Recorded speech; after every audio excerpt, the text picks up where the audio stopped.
liked that video, which was a bit different from the 3 previous videos. Yes, that's only 4 videos. So a few comments about this recipe, which you can see was very simple. There are just 4 ingredients that you mix up, that you blend for the oil.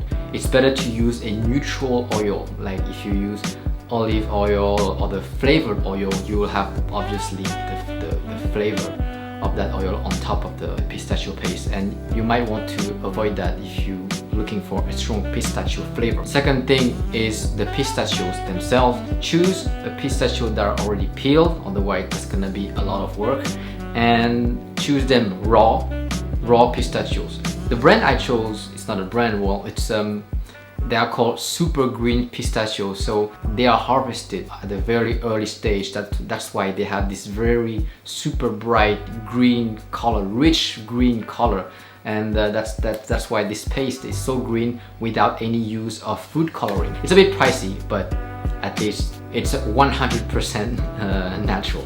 For the blending part, it takes about, in my blender or in my food processor, it took about 5 minutes or so, and I took a couple of breaks here and there not to overheat my food processor. For the nuts, I chose macadamia nuts because it's richer, it's more neutral in taste. Because the content in fat is higher, you will get a smoother texture. But you don't have to use macadamia nuts, you can use other type of nuts.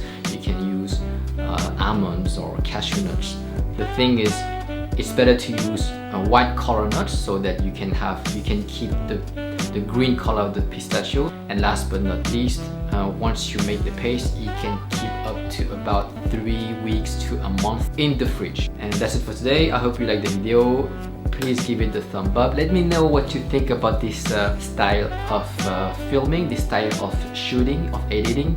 Very different from the very slow pacing and relaxed from the 3 previous videos. Please do let me know in the comment section below. I like reading comments, yes I do. Until next time, see you.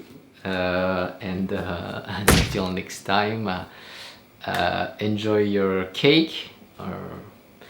I was told by a friend that have a good cake is there must be a better way to say have a good cake rather than, yeah, so I'm not sure what to say now anymore. Yeah, so